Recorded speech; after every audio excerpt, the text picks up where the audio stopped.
So, good afternoon everybody, welcome to the Q. We're entering the gardens via Camellia Walk, where you'll see the ubiquitous camellias on the right hand side. My name's Tom, I'm your tour guide. When we have more around about Formula 1 team behind the wheel, I do my best to keep it within the speed limit.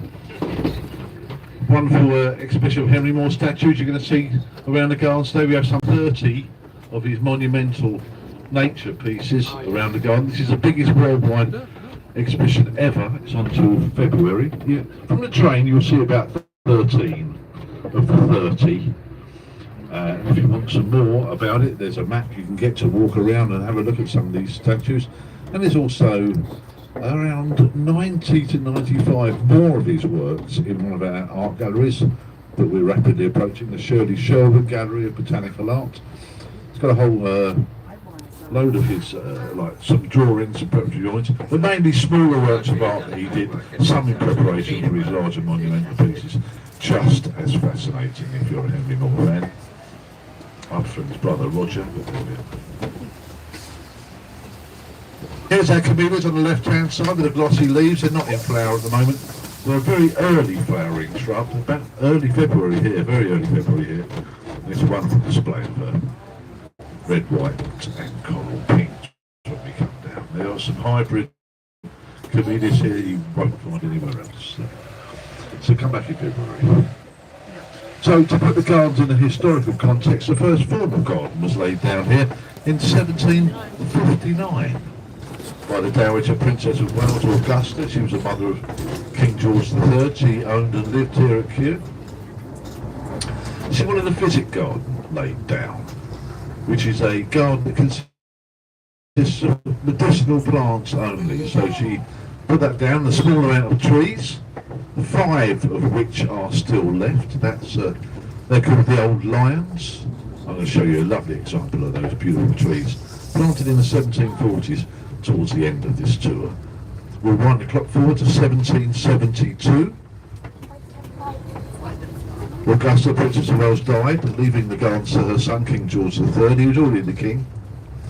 2 years earlier, his grandfather, King George II, had died, and he left King George III his Richmond estate, which was adjacent to the Kew estate, separated by a road called Holly Walk. I'll show you that road.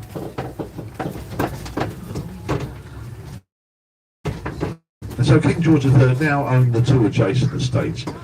He had an Act of Parliament passed and shut the road down, much to the chagrin of the local population. It was a local route to Bedford Ferry. And he knocked the big walls down and put the 2 gardens together, forming the 326 acres we have today, the largest and most biodiverse botanical gardens in the world. And that's why it's called Kew Gardens and not Kew Garden, because it's an amalgamation of 2. And it was a very different place though. When King George III took over, the Richmond side was mainly hunting, this side was mainly grazing. For local farmers would bring their cattle and sheep in. The King George III had a farm here, a working farm. Most big houses did, to supply their vegetable needs. So it was very much a different place, a very arid, featureless, flat floodplain. I can tell you how King George III turned into something what's approaching see today. A bit later on. So first of all, I want to go back to architecture. Here we are, we're approaching a very beautiful building. This is the Temperate House, built over a 30-year period. They must have had the same builder that did my kitchen extension. From about 1860 to 1890. It's the largest existing Victorian glasshouse in the world. There's over 10,000 plants inside, about 1,500 of different varieties, all from the temperate regions, where there aren't excesses of heat or coldness. So some wonderful plants in there, and you can visit because we're going to approach our first stop. Your ticket works like this: you can get off here, go visit the Temple House, and get on the next train when it pulls up, as long as there are seats. Sometimes that's a difficulty, I must tell you that. This is a great stop because not only have we got the Temple House, but we also have our 2 art galleries. The fabulous Shirley Sherwood Gallery over there, the Modern Gallery, that's the one that has Henry Moore, and the one with the real wow factor in my artistic world is the Marianne North Gallery, which is a beautiful Victorian gallery over there with a veranda running around it. Both those are part of your entrance fee. So here we are, we're stop number 2. We've got the Tempera House, we have 2 art galleries, and we also have the pavilion bar and grill, where food is cooked on a grill, and sides and salads come from our kitchen.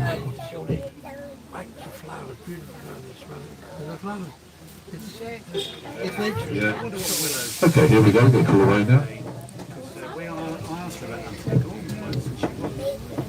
So Marianne North, if you do get a chance today to visit that gallery, it has got a real wow factor that you won't see in many other galleries. Her work is quite difficult to find, apart from here at Cube, where the massive amount of her collection sits. So she's an extraordinary lady. About 1840 she set sail from England with her paints and her easel and sailed to several parts of the world. She was in Japan, she was also in the West Indies, North and South America. Thank you, that's very nice. But where she said she wanted to paint the particular variations in vegetation of the regions, and she would paint some marvellous pictures in oils, send them back here to Kew, to the scientific community that was nascent here at Kew, led by Sir Charles Darwin.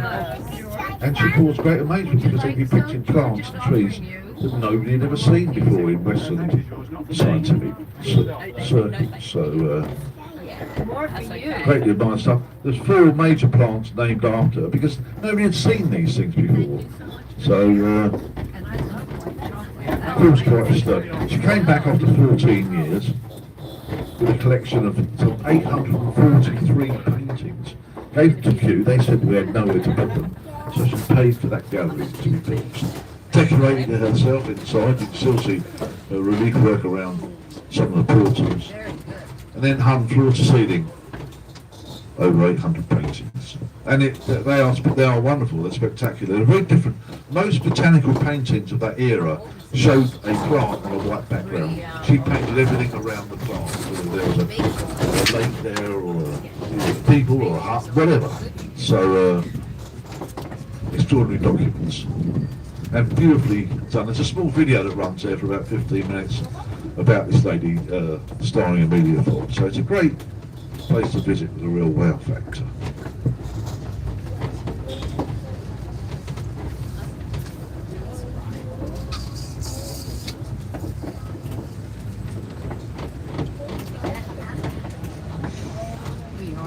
So there's some more Henry Moore forms here. The ones we're approaching, like quite a bit of his work were based on what he saw around the Jurassic coast in Dorset. He was fascinated by some of the irregular rocks, and some of the, even the pebbles and stones that he picked up. And this one especially was driven by his love of Dorset.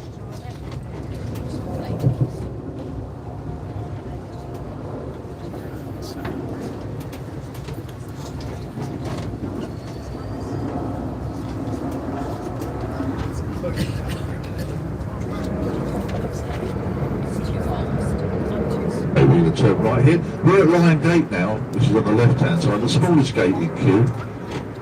The nearest one to Richmond 10, the rather splendid riverside town. Very well known for its bars and pubs. You can often see our driver or rag coming out of those at midnight. It's a splendidly Gothic lodge just behind us there. We're on our left-hand side.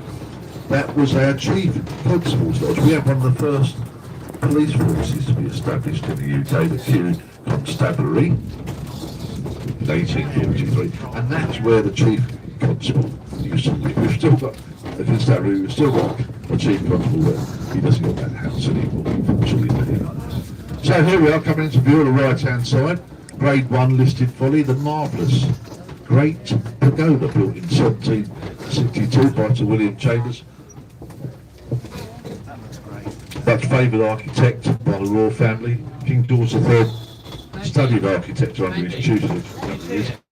Yeah.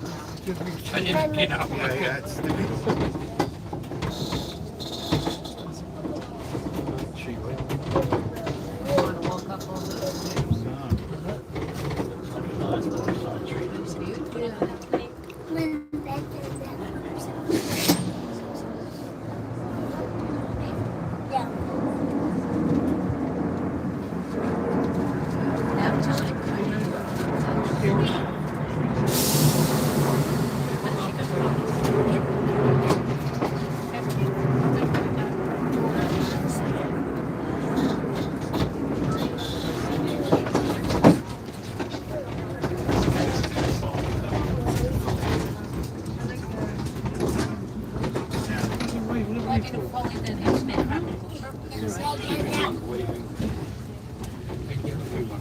so there may not even be a staircase. No, exactly. It can go up, okay. Oh, there's another reclining new. Yeah. Can you imagine what it took to move those things here and situate them? Need a flat bed. Rains and everything, yeah. No, I don't think we're international.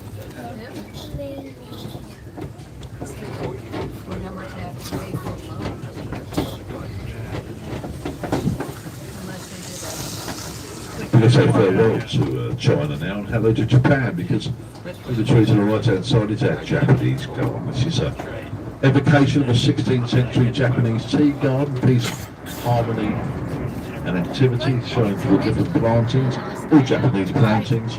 It's also a symbolic garden. There's a gravel garden rated daily according to the phases of the moon, representing the seas and rivers of Japan. The giant rocks at the mountains of Japan. And the spiritual life is represented by the huge Koshimon, which is that big wooden structure at the top, brought out the sacred wood states, where the imperial messenger arrived with messages for the emperor from the gods. A wonderful place to sit if you get a chance, please do. The road here, this is Holly Walk, Europe's largest collection of mature hollies, or on each side. That's the road that King George III closed down. So before that became Holly Walk, that was known as Love Lane. And I'm with George Street Vale over the nomenclature. The reason behind the nomenclature for that is the children on board. So that's the road that shut down. So we're now actually in what was the Richmond estate of King George II. Very much as Kew Palace was at the time, used as a hunting area. Kew Palace was used as a hunting lodge. You'll see a difference here. It's not geographical. It's because this is the beginning of our arboretum. That's simply Latin for place with trees. And this is where our major tree collection is rooted. We've got 12,000 trees here. We plant out in 40-acre plots. The plot you're in now is called the Pine Ethan. And that's where all our evergreen trees are planted. So this is our favourite bit. As we're driving commentators, we split round doing both. In the winter, when all the deciduous trees are bare and sparse and it's a bit cold and blue, come through here, it's still verdantly, lushly green. So it's 40 acres of conifers, spruces, firs, pine, larch, and of course the glorious redwoods, which we're approaching quite soon. Crossroads here on the right hand side is an avenue of golden larch. It's Happily Golden is avenue on the right hand side in September, and on the left hand side it is the road to the Woodland Walk and Green Shore. Splendid countries, on the weekend. You can walk King George III, possibly his wife, Queen Charlotte, at the time.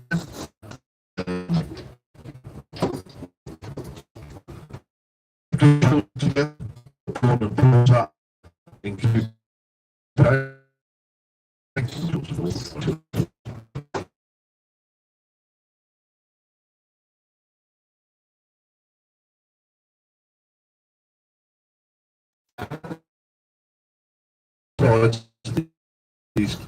This path we can walk around and step amongst the giant. Our redwoods are only planted about 100, where some of the redwoods in California between 2,500 and 3,000 years old, with 3 times the size of our pagoda, so hard to imagine, isn't it, really? A couple more redwoods here that are quite interesting, scientifically anyway. So there's a beautiful duck pond just here, and there's 2 redwoods on each side of it, these lime-like trees, not as big as the other ones. They're called dawn redwoods. There's a duck pond, lily pad pond. The ducks actually make their nests on the lily pads there. It's quite wonderful to see. So the 2 trees guarding it are dawn redwoods, and they come from Southeast Asia.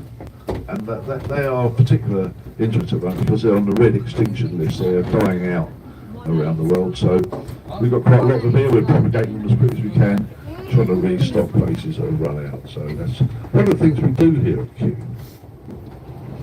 There are some splendid pines here. There's a bishop's pine on the left-hand side. All rags pointed to it. You can see the fir cones hang off the branches rather than the tips of the branches like the fruit. And here's a maritime pine, and it's George Yang. Well, this one's from called maritime pines because these were much favoured in the days of wooden sailing ships, tea clippers and schooners, whatever, and royal ships. In fact, the Royal British Navy used to sail around the Greek island and go ashore and harvest these pines. They made splendid masts. They were straight, they were true, but they're incredibly tough timber.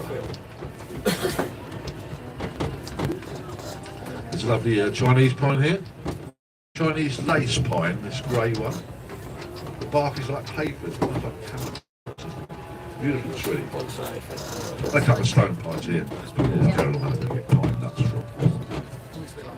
Like a birch tree. So The small rise on the right hand side. That's Kew Lake. Well, a splendid 5-acre lake. It's got 4 major islands on it, and that's where our bird population lives. The majority of our bird population, certainly all our geese, because it keeps their chicks and their eggs safe from predators. We have over 40 badger sets in the gardens, and squirrels and squirrels.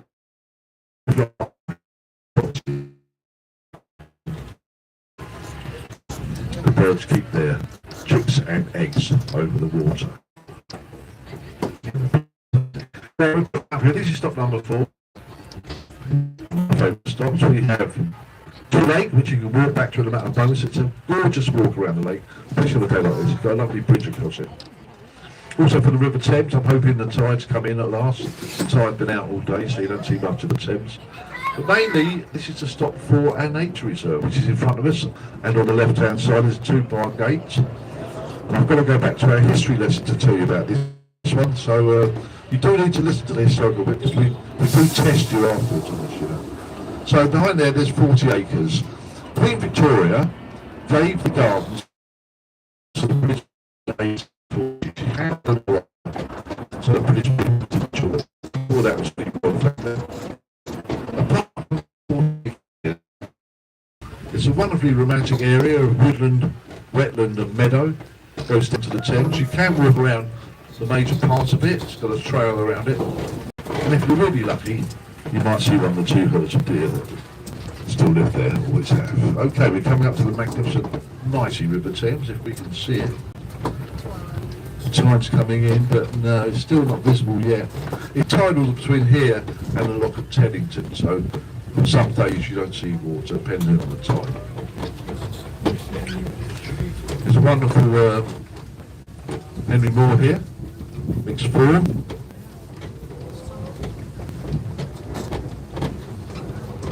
And that's on Sion Vista, a lovely vista leading down to the back door of the Palm House. It's called Sion Vista because of the house on the other side of the Thames there. If you look to the left, there's Sion House, a beautiful,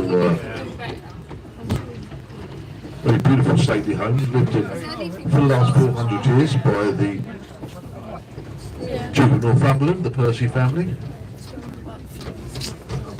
They were great friends with the royal family across the water here. King George IV, who was an inveterate gambler, who played cards with the head of the Percy family, the Duke of Northumberland, and further behind had paid his debts, despite many requests. So the Duke of Northumberland turned the lion round on top of Sion House, so its bottom faced Kew Palace, and so the king got the idea paid up, so he put the lion back in the hallways. Am I doing it?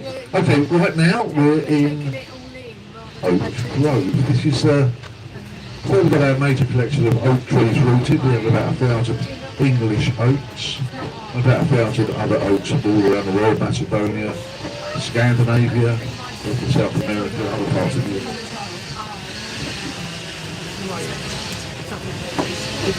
There's a tree gang on at the there. They share the same family name or genus, which is Quercus, and the English oak is Quercus alba.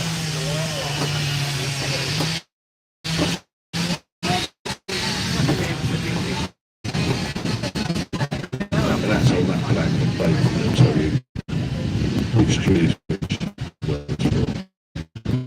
So we're heading on down through Oak Grove here. There's many lovely oaks. Coming up is a rare one in the UK is a cork oak. The cork is a tapered on the left hand side there. And on the right hand side is rhododendron. We'd love to take you down there. The train is too wide for the road that goes down there. You can walk there from our next stop. It's a wonderful place. 700 rhododendrons down there from the foothills of the Himalayas. Brought back in the 1850s. There's camellias, azaleas, there's everything down there. There's an artisan Japanese farmhouse called a Minka house, a house for the people.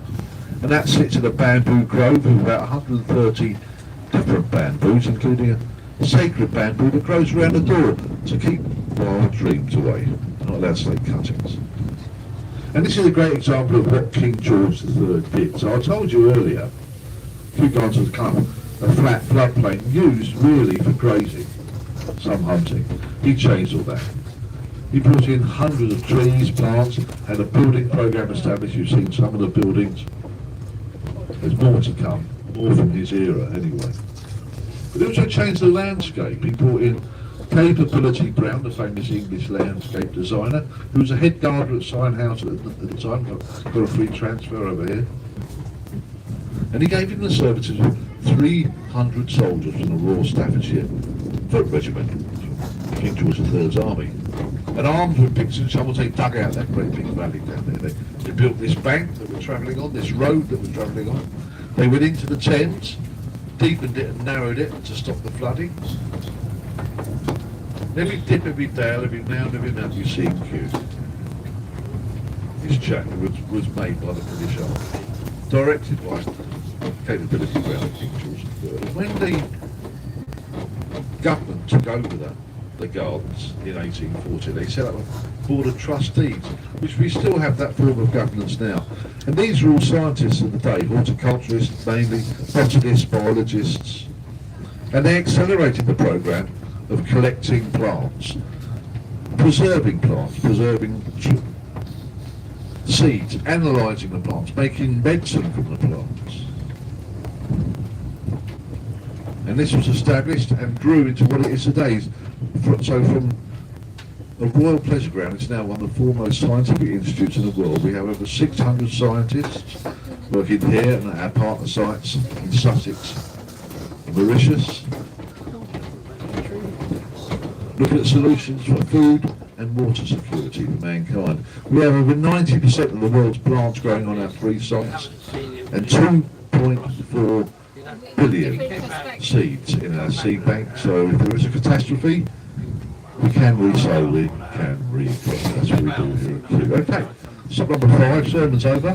You can walk here back to the Thames, or you can walk down to the wonderful rhododendron dell. The big reason for this stop is for the children's garden. So if you've got anybody here with children under 12, don't miss the opportunity to go to the children's garden. It really is. You can see why it's won awards. It's a fantastic place to take children. Lots and lots to do, lots and lots of fun.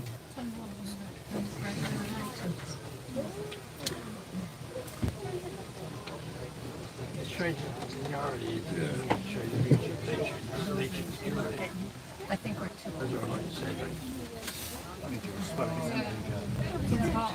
young at heart. This is also the stop if you've got a car in the car park, because we're just 2 minutes away from Brentford Gate, where our car park is.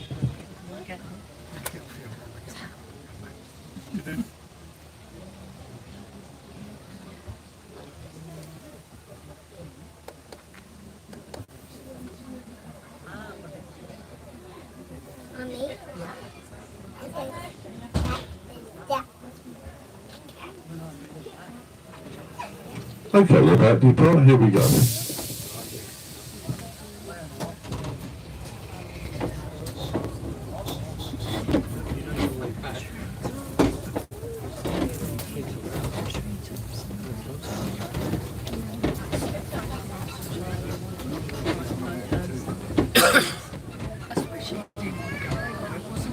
Okay,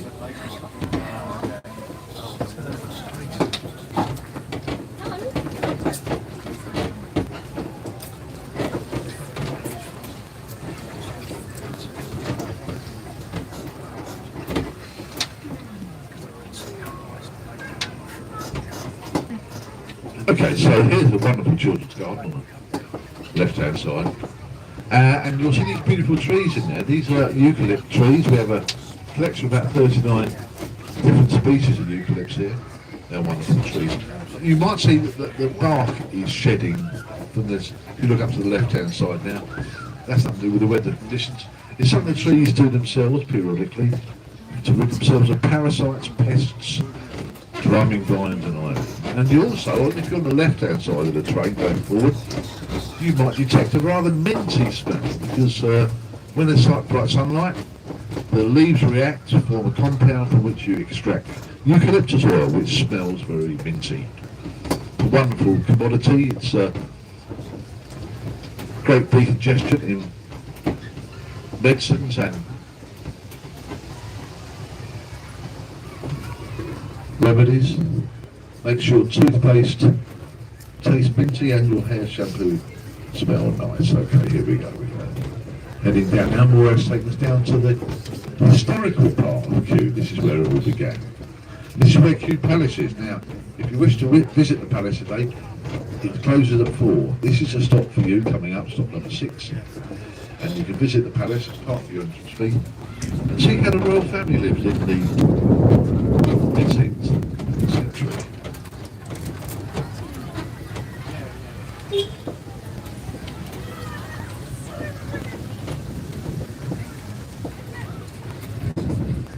Two wonderful trees here as we approach the palace. On the right hand side, a large tree by volume. That's a hybrid chestnut-leaved oak, and on the left hand side is one of the old lions. Here it is, an original plane that was planted around 1740. One of 6 that formed to the White House Square, which was a palace square, no longer here. We're Augusta. We're going to put into this stop now. If you wish to get out here, this is stop number 6 for the marvellous Kew Palace. There it is, built in 1631, one of the oldest palaces, or the oldest palace, the smallest palace rather, in the UK. It looks a bit gothic. And it looks a bit like Stockholm or something. Thank you very much. You're welcome. Bye. The rest of your day. Okay, take care, guys. Sorry. That's all right. Thank you.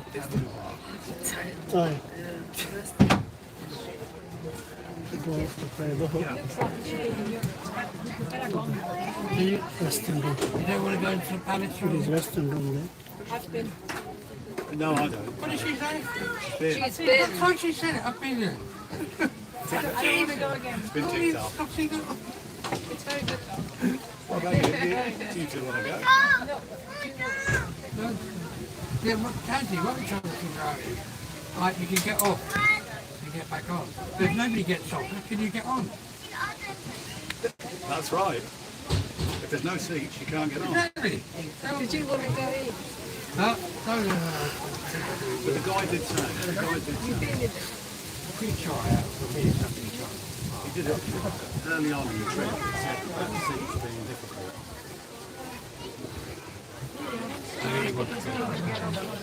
For the power Yeah. and the parking. Yeah.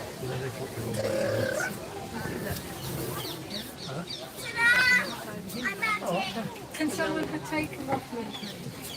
Can you park in there? Can you does he have a shop? I need a break. So they want to Here we go. You could come and sit here. Too late. That's just too late. That's what I said at the end. Because we started moving. Thank you. The job that, you know, it's moving. We couldn't sit there. Okay, this is the oratory, built in 1761. Plates on the front end of the palisade there. People who've been everywhere. The I think it's a very rare royal coat plant with an A in it for Augusta. That was built as a exotic glass house for the royal family, so they could have exotic fruits. Didn't work out very well. The roof was covered, the windows didn't allow enough light in, and it was too cold in the winter, so no exotic fruit. So they used it as a wood store for 100 years, as you do. It's now one of our better restaurants. Now we're heading down the Great Border. This is the longest double continuous herbaceous border in the UK and Europe. Maybe even further afield, we don't know.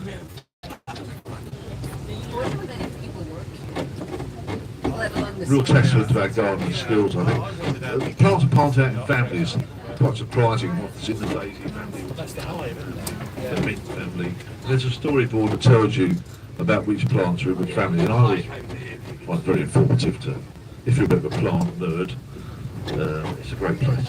It's also a lovely place to get a cup of coffee and sit down and just take a break, take some time to yourself. Look at the lovely colour, smell the wonderful perfumes, like from these roses here. These are called Rosa Mary Delaney, and that's because they're named after Mary Delaney, who was a famous English botanical painter in the 18th century. They are the sweetest smelling roses I've ever come across. Sorry.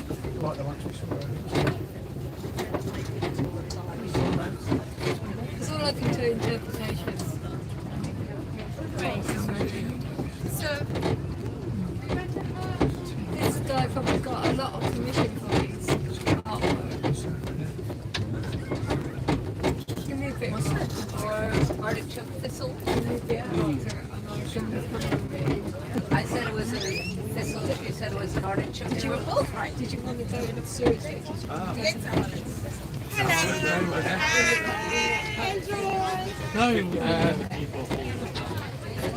it's not just I'm just to put it in a lack of flowers. I think I've come around the whole place now.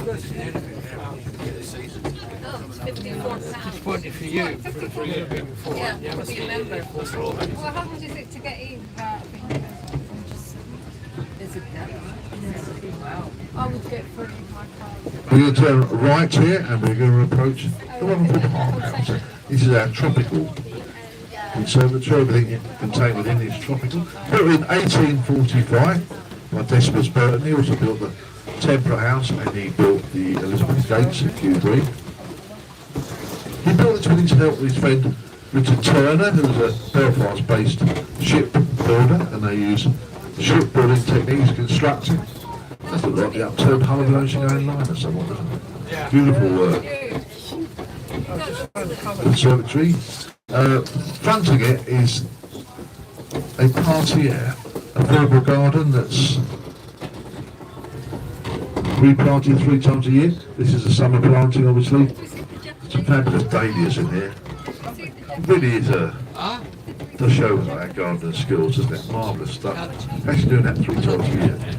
He also built this pond to reflect the image of his beloved farmhouse.